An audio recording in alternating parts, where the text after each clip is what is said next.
We've just discussed how crucial hope is in the recovery process. While professionals have an important place in reaffirming this hope, families and friends can play a huge role as well. Unfortunately, we often forget this for a variety of reasons. You'll hear somebody say, well, her boyfriend broke up with her and she was really upset, but I didn't talk to her because I'm not a therapist. And I want to say, we used to call it friendship. We used to call it human connection. We used to call it community support and community welcoming.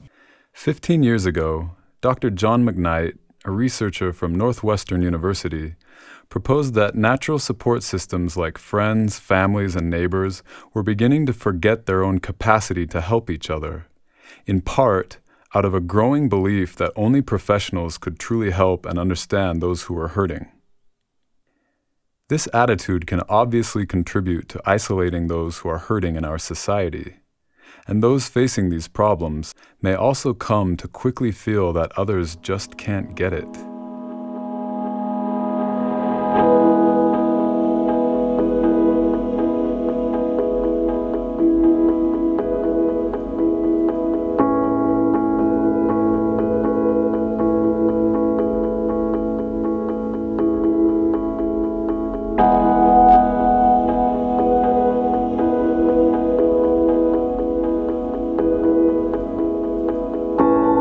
This same kind of isolation can sometimes happen out of a desire to not burden your own loved ones.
So is all this isolation a good idea?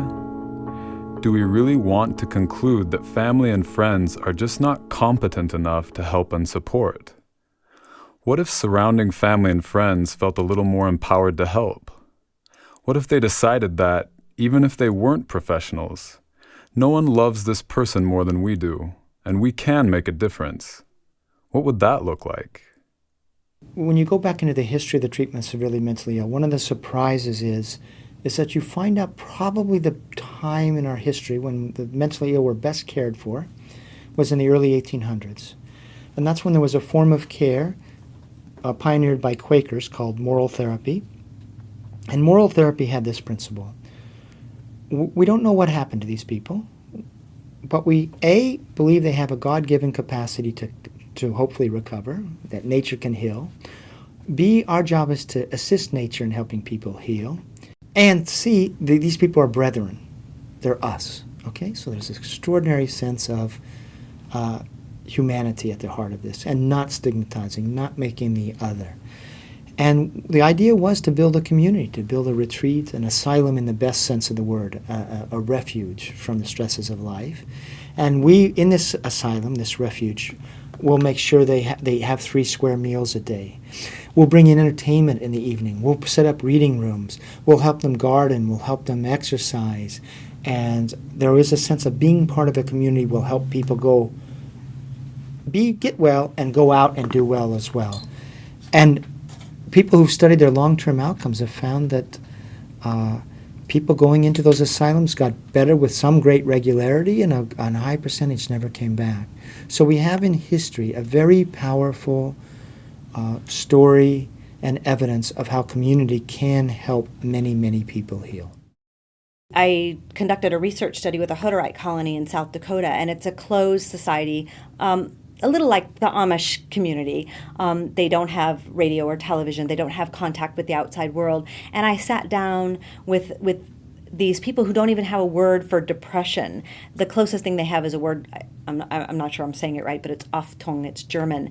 And the idea of Achtung is that it's a little bit like a depressive state, what you would say is a depressive state. But rather than pathologizing it, what the community does is they surround the person with love and affection. They take over their work duties. Their friends and neighbors come and visit them daily. They bring them meals. They sit with them. They talk to them. And it's that community response that helps the person to emerge from their whatever dark night of the soul they're going through. And then at some point they can do it for someone else. And that to me is sanity. That is what we should all look like. Our society should aspire to rally around people who are suffering and say, how can we be with you? While that kind of approach has worked in other cultures and at earlier times, it's easy to wonder, aren't things different today? Who has time for that now? It's easy to think that the way of life that we observed in the Hutterite colony, for example, that kind of sense of community, that this is quaint and really a nice idea conceptually, but we can't recreate that in the real world. But the truth is that we can recreate it in the real world. We have technology that allows us to create it in the real world. We have neighborhoods that allow us to create it. We have faith-based communities. We can create it and start relying on those little tiny changes between people that make the difference. It's what happens between two people, what Buber would call the I-thou relationship. That's where things happen. We can talk about interventions and what the research says and what curriculum we're using, but at the end of the day, do they have people that are really connecting with them on a heart level and taking like a deep interest in who they are as humans? Because that kind of connectivity, that kind of being able to sit with someone and have that presence, that's the first gift. And there's just not enough of that right now. While there are unique challenges in our time, the potential power and benefits of authentic community remain as real as ever. Pretty much gave up on my life until I stumbled across a therapist who actually listened to my story. This counselor said, "Tell me your story," which is how they all start, but they don't usually listen to it as a true story. They listen to it as cues to a diagnosis. So this individual listened to it as a true story. And she looked me in the eye, and I was so used to telling the story. It's just like, yeah, here's what happened, and no emotion. She looked me in the eye and she put her hand on mine and she said, "I am so sorry that happened to you. You did not deserve to have that happen. I think your history is important here and not just something that's gone wrong in your brain." I completely burst into tears and felt like I'm not broken. It wasn't my fault. And that was the beginning for me of really starting to think, and I'm getting choked up about it, really starting to think that I might have a life and that I could do something with my life. We all want to feel understood and loved in this world. That's at the heart of being human, to feel like we belong. Mother Teresa said that the greatest disease of today isn't tuberculosis or leprosy. It's a feeling of not belonging.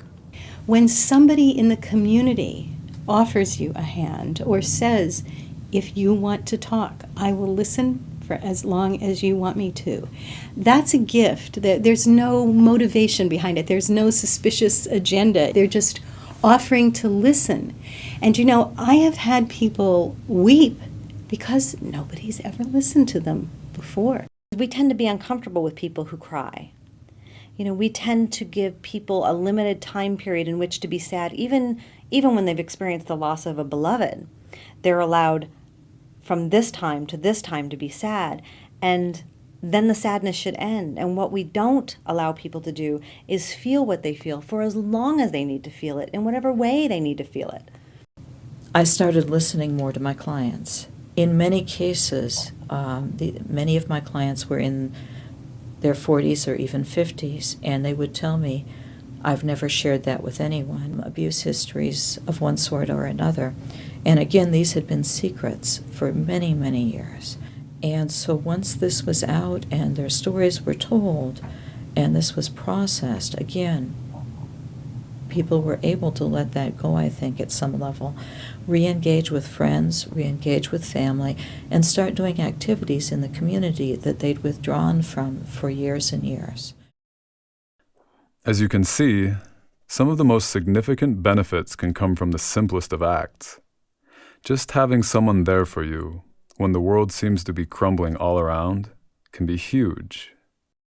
During my anxiety, panic disorder days, I could call my mom any time of the day. I could call her whenever I felt like I needed grounding. One of the things that I always felt with anxiety and panic disorder was that I was going to drop into a big black hole and die. There was nothing that could ground me, nothing that could help. And it's an awful feeling. But to have someone, even not physically, but just hear their voice, I'm here. And I knew I could call her and she would be there. She would listen. And that presence, I think, even if we're not experiencing ourselves, but we know someone who is, to be really present for that person. I'm here. I might not be there with you. Maybe it's over the phone, maybe it's Skyping, maybe who knows the method. But if you can simply listen and reach out to that person and say, I'm here. I love you no matter what's going on for you. I'm here for you. To hear that and to give that is profound. It's really profound.